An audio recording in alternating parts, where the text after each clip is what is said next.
Yo, it's day one of the. We got to find an. Okay, this is the challenge in the comments. The name for this challenge is it Road to Rolex, Rags to Rolex, Rolex Challenge? What are we calling it? Let me know what you think. So today's the first day. I'm gonna go over what I have, what we're doing today with those things, and let's just jump right into it. I'll start here. This Seiko reference 7025806 It is an automatic date watch with a really cool charcoal gray face there. Love this watch. Bought this bracelet because it came with this bracelet. Thanks, Grandpa. This is a vintage new old stock bracelet. But here's the thing. I showed my dad this watch because I was like, I'm gonna put this bracelet on it, you know, like the others, wear it and then sell it.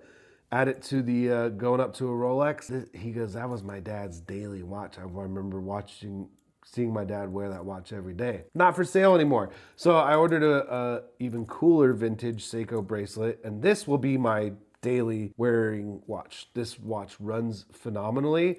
It sounds so cool when you hear the movement. You can feel the movement in there.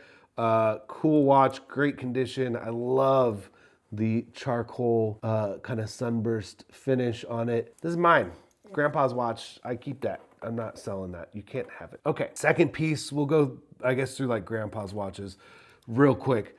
I have all these silver turquoise bracelets. No one wears these anymore. And like this one's attached to like an old Timex quartz watch. I don't even think it works. I don't know if it would if I threw a battery in it.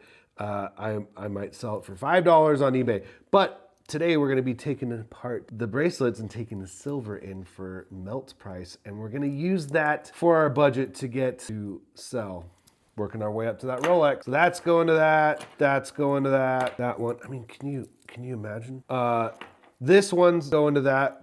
But this watch is not going to that because this upside down Pulsar day date quartz watch from 1989 is not for sale because you can see right there, happy 30th, love Barbara. That's my mom. This was a gift to my dad when they were still married. I keep that. This guy had no idea what to do with it. It's a Seiko quartz day date. I don't know what year. It's maybe 87. Looks like. Cool watch, doesn't run. Don't know if it needs a battery. Not in great condition. A lot of corrosion. Bracelet's a little, who knows? Anyone know about this watch? Let me know. Okay, last one.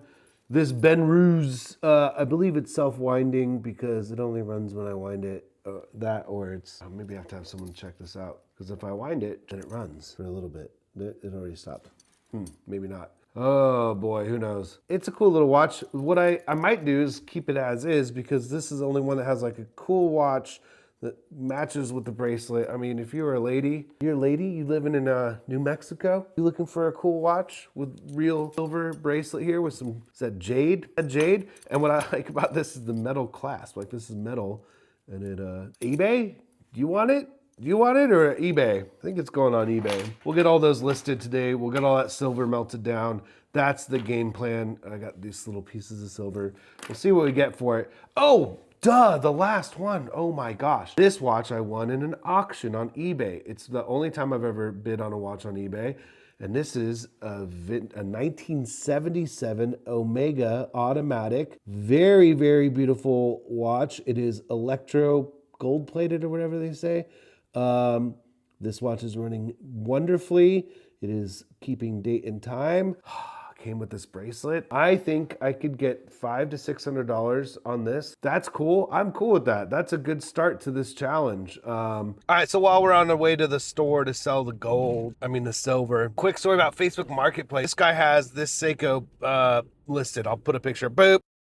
Okay, that is like a $300 to $500 watch, depending on the condition. He has it up for sale for $100. Red flag number one.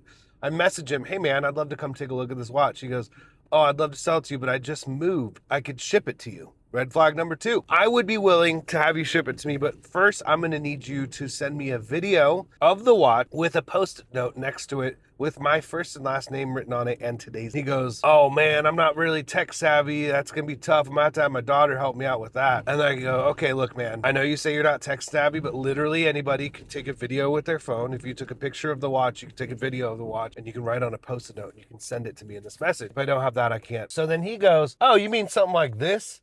And he sends me this picture.